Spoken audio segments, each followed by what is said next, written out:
Hello, boys and girls. Mr. Paust here. As many of you know, I love winter hats, and I always like to wear them. This book here is Nim in the War Effort, and I found it in my mailbox at school, which I always welcome presents, but especially when they're like books. So I'm excited to share this one with you.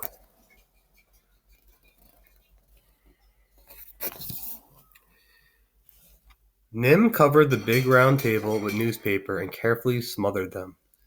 Then she set out 9 pairs of chopsticks, 9 bowls, 9 plates, and 6 serving spoons. She looked across the room to see grandmother embroidering a small satin slipper and grandfather reading a Chinese newspaper. Grandfather, when you finish your newspaper, may I have it? Tomorrow is the last day of the paper drive. Grandfather nodded, continuing to read. Nim placed his shot glass and his bottle of Ning Kampai on the table at the place of honor. Grandfather, did I tell you about the policeman?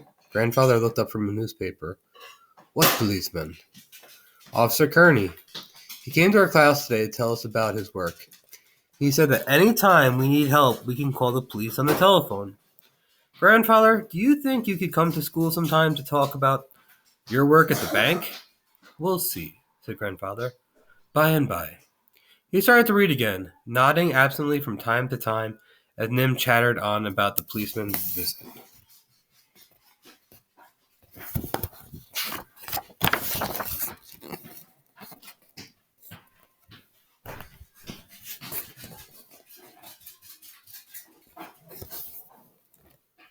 Nim's mother placed a large steaming bowl of soup in the middle of the table and called the family to dinner. Grandmother put down her embroidery and teeted it on her small bound feet as Nim helped her to her seat next to grandfather. When her grandparents were seated, Nim and her sisters and brothers sat down. Nim asked everyone to be extra careful not to spill on the newspaper because she needed every piece for the paper drive. Mother spooned out the soup, giving the first bowls to grandfather and grandmother before serving the rest of the family. Then, as was done at every meal, Ed, the oldest child, invited everyone to eat. Sek fan, grandfather. Sek fan, grandmother. Sek fan, mother. Nim and her sisters followed in order of their birth, inviting their elders to eat rice in Cantonese. Finally, grandfather picked up his spoon and began to eat.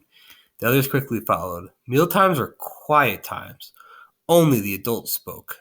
When dinner was over and the table was cleared, Nim had 8 more pieces of newspaper to add to her pile.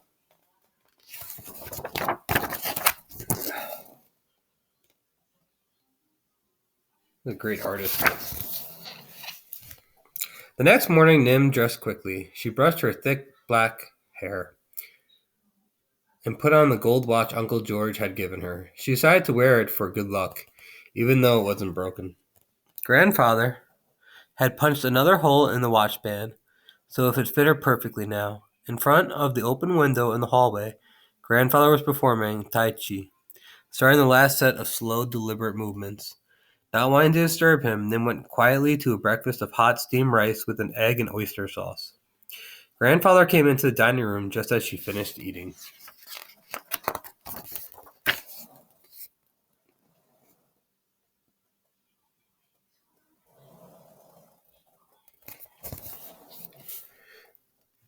Good morning, Grandfather, Nim called cheerfully. You're up early today, said Grandfather. He was already dressed in crisp white shirt, knotted black tie and a 3-piece business suit, and polished black shoes. On the lapel of his coat was a small pin with 2 flags, the American flag and the Chinese flag. Many Chinese men began wearing the pin with 2 flags after the war with Japan started so that they would not be mistaken for the enemy. Your Aunt Nellie called last night, said Grandfather. She's leaving some newspaper for you in front and her flat. They have your name on them and will be tied with red string. Good, said Nim. Every bit helps. What time is it, Grandfather? Exactly. Grandfather pulled out his pocket watch by its gold chain from his vest pocket. It's 6:47 exactly. Nim whirled around the hand of her watch to set it. That gives me just about an hour to collect papers before school starts. An hour and 13 minutes, said Grandfather. And don't be late for school. Nim smiled shyly at Grandfather. May I collect a few more papers after school? The contest is over at 5 o'clock. And it's a tight race between Garland Stevenson and me. Our stacks are almost equal. Grandfather listened and nodded yes. But you must be home no later than 3:30, so you can have a snack and get ready to go to Chinese school. Oh, look at this. I find Chinese letters fascinating. They're so cool. Nim went over to the cabinet in the dining room and picked up the cigar box used for her Chinese school supplies. See, Grandfather, I have my brushes, ink box, and books all ready. She looked hopefully at Grandfather. How about 4 o'clock? Grandfather hesitated. Homework done? He asked. All done. Here's my calligraphy lesson. 3:45 then, said Grandfather, gruffly. Nim smiled broadly. Thank you. Grandfather, I'll be home on time.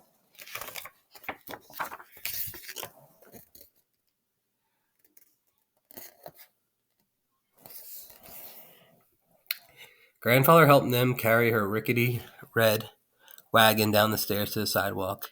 She loaded a small bundle of newspapers and her school books onto the wagon and started up Sacramento Street. The wagon made creaky noises as she pulled it along. At the corner, Nim could see 2 large bundles of morning newspaper waiting for Mr. Wong, the newspaper vendor. She looked at them longingly.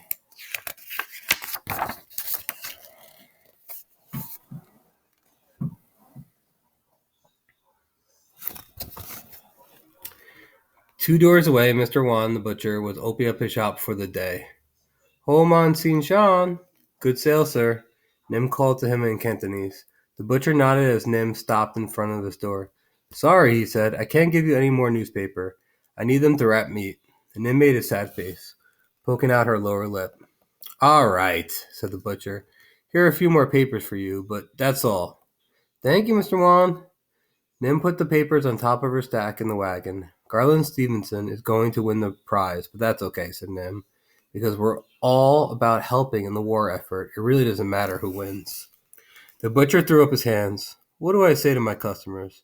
Put the meat in your pocket and carry it home because all newspapers are needed for the war effort? All right, he grumbled, handing Nim a few more papers. But no more. And tell your grandfather I have some fresh oxtail for him. He likes oxtail soup, I know. Nim thanked the butcher and looked at her watch. What time is it? She followed his eyes as he looked over to the clock on the far wall. Next to it was a large photograph of Mr. Wan's son, George, in an Air Force uniform. 7 o'clock, he replied. Nim adjusted her watch and waved goodbye. She headed up the block to her aunt's flat. But where was the newspaper tied with red string? Nim frowned. Maybe Aunt Nell had forgotten to put them out. Nim stood there for a moment trying to decide whether to ring the doorbell so early in the morning or to come back after school.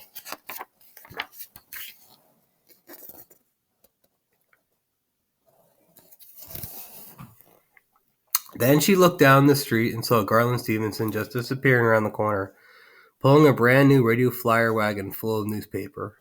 On top of the pile was a large stack tied with red string.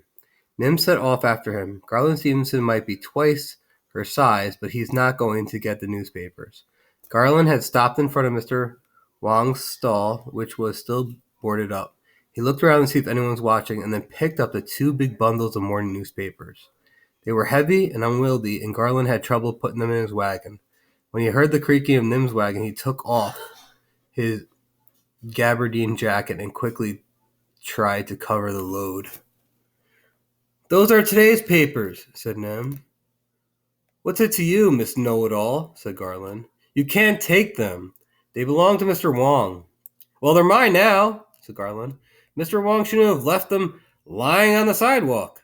Then Garland made a fist to threaten Nim. And you better keep your mouth closed. Struggling with his heavy load, Garland pulled his wagon down Sacramento Street. Nim followed him, keeping her distance. And where did you get the papers tied with red string? She called. You know my aunt left those for me. Garland mimicked her in a high, shrill voice. And where did you get those papers tied with red string? And he made a fist at Nim. Oh, no. The front wheels of the wagon jammed as he turned the corner. Garland tried to keep it from swerving, but the wagon fell on its side with a crash, spilling newspapers all over the sidewalk. The wagon wheels spun in the air. Keep away! Stay back! Those are mine! Garland yelled frantically as he tried to catch the swirling papers. Nim had to cover her mouth and bite her cheek to keep from laughing. Garland looked like a scarecrow, waving his arms and stomping his feet in the middle of the whirlwind of papers. Serves him right, she thought as she pulled her wagon past him. I've got news for you, you little runt, Garland yelled after her. This is an American war, and it's going to be an American who wins the contest, not some Chinese smarty pants. Nim turned around to give him a cool, disdainful look. Drop dead, she said. From a window above, Nim's grandfather observed the scene. Oh no. They're both acting terrible right now. That is not what this is about. School was out. Nim and her friend Vinny and Dorothy stopped by the auditorium to check on the height of the piles of newspapers stacked against the walls of the hall. Each stack was labeled with the student's name and classroom number. Some of the stacks towered over the others. Nim and Garland, and they were right next to each other. Nim had already decided what she was going to do to win. She would go outside of Chinatown to get more papers. Nim leaned close to Dorothy. Listen, Dorothy, she whispered. Why don't we go all the way up to the big apartment house on Nob Hill where the rich folks live? They must have tons of newspapers. She looked shyly at Dorothy. Do you want to go with me? All the way up there? Dorothy asked. No, not me. My mother wouldn't find out. You should go up there. You shouldn't go up there either, Nim. How about you, Vinny? No, I have an accordion lesson. Vinny backed away, visibly alarmed at the daring suggestion. Well, I guess I'll have to go by myself, said Nim. As Nim left the schoolyard, she headed in the opposite direction from home. Nob Hill was 6 blocks out of her way. She would have to hurry to get there and back before 3:45, as she had promised Grandfather. Nim's wagon seemed to squeak louder than usual as she pulled up the hills along the quiet street. There was none of the familiar noise and bustle of Chinatown here.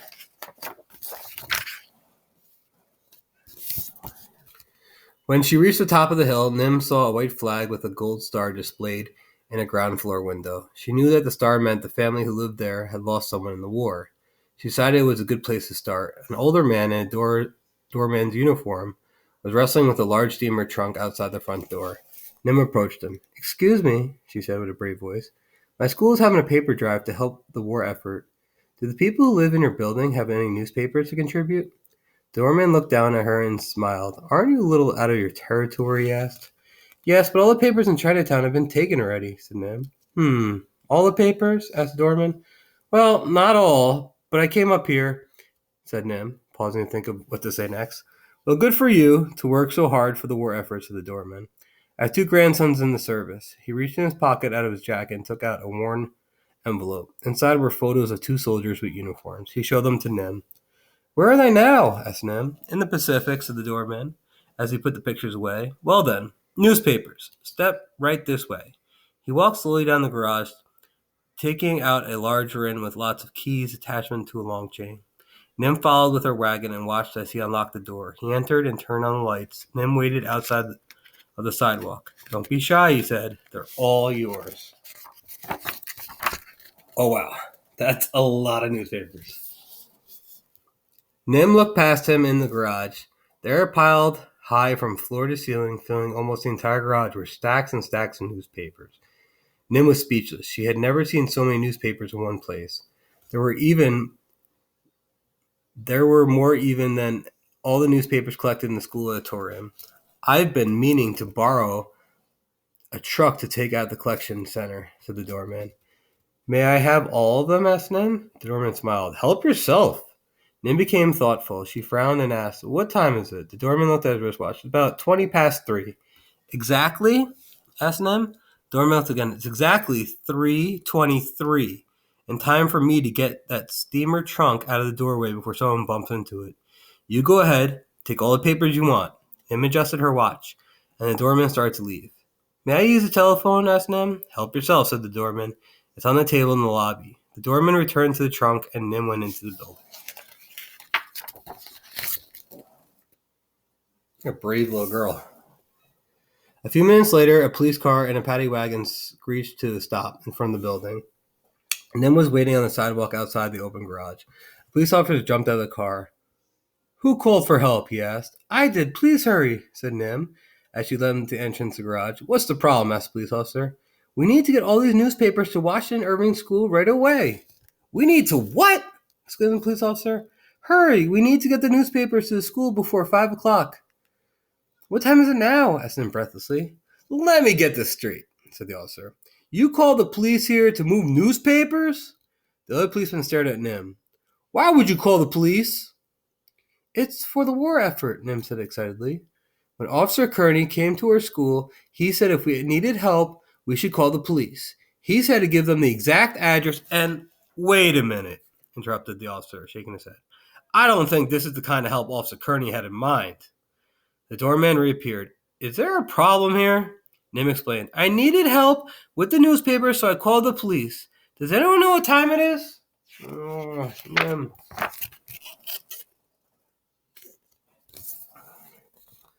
Back in Nim's flat, the clock on the wall claimed 3:45.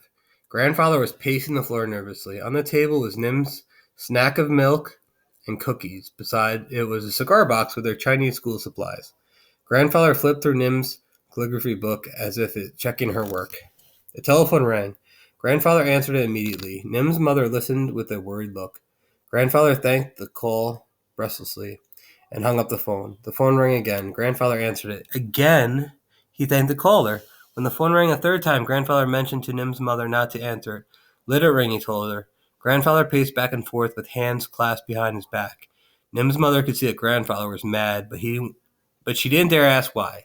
Soon Grandfather put on his hat and coat and left the house.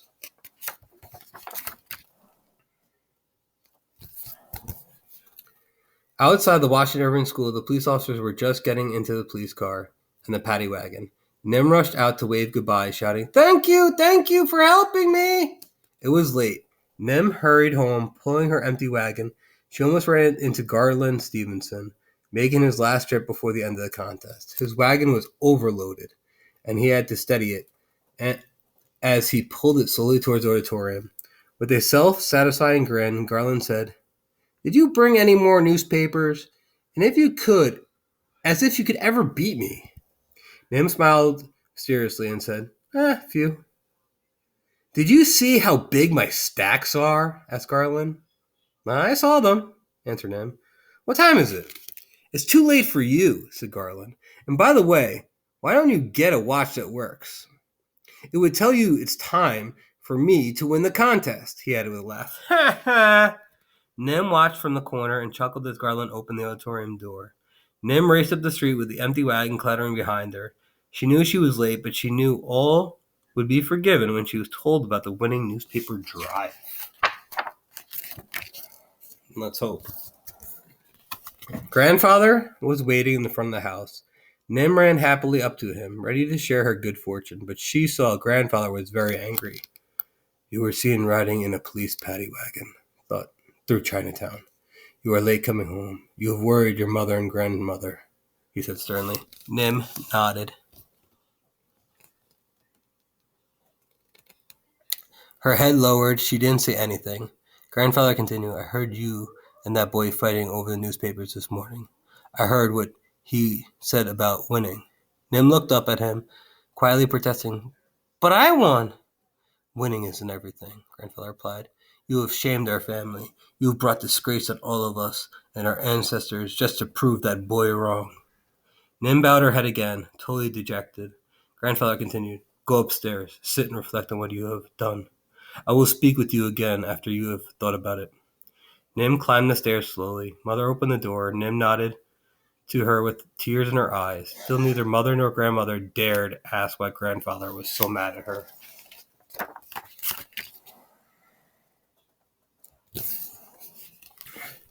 Nim walked slowly to the room the family used as an ancestral hall. She seated herself on the front of 6 straight high-back chairs arranged in rows against the wall on the side of the room. Above the chairs hung 6 large portraits of ancestors.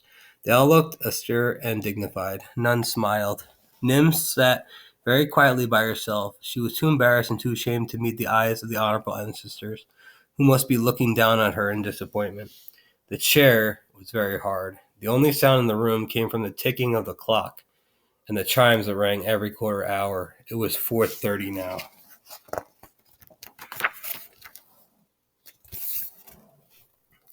On the windowsill at the far end of the room were grandfather's prized jade plants, glistening in the late afternoon sun. At the other end of the room, close to the door, stood the family's ancestral altar. As he did every day at sunset, grandfather came to attend the small altar. Without looking at Nim, he lit the incense from the flame of the wick in a small glass bowl filled with temple oil. The statue of Kinyin, a goddess of mercy, in his teak and glass case was slowly enveloped in smoke.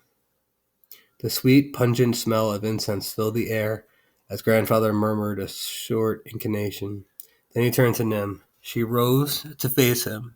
Grandfather, I am so sorry. I did not mean to shame the family, but I I didn't do what I did to prove Garland wrong. I wanted to bring honor to the family. Garland said an American would win the contest, and he was right. An American did win. I was born here. I am the American who won. Grandfather looked thoughtfully at Nim. She was crying quietly, her head bowed. Grandfather reached for the pin with the American flag and the Chinese flag. Then he wore on his lapel. He took it off and pinned it to Nim. She looked up slowly, touching the pin lightly. Grandfather handed his handkerchief. Come along now. If we hurry, we can stop by the school to see the newspaper before you have to go to the Chinese school. He put on his hat.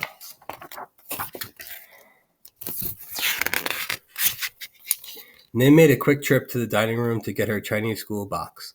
As she took a big gulp of milk and picked up her cookie, she looked at the newspaper on the sideboard. Grandfather, are you finished with this? She asked. We need it for the war effort, you know. Grandfather sighed. He really wasn't done with it, but he picked it up and tucked it under his arm. As he left the house, Nim shyly took grandfather's hand. Along the way, she told him about the newspaper in the garage and the help from the policeman. But as much as she wanted to, she didn't tell him how exciting it was to ride through Chinatown in a police paddy wagon. When they got to school, they stood in front of the auditorium door to look at all the newspaper stacks against the wall and the piles of papers with her name on them filling the middle of the auditorium. Grandfather handed the newspaper to Nim. Be gracious in your moment of triumph, he instructed. Taking the newspaper, Nim walked to Garland's stacks. She stood on tiptoe and reached up and placed it on top of one of the piles. Deliberately, she smothered and squared it before she looked over her shoulder and flashed Grandfather an impish smile. Grandfather looked pleased. Now, we must hurry if you are going to be on time for Chinese school, my American grandchild. And that's the end, boys and girls. I hope you enjoyed it.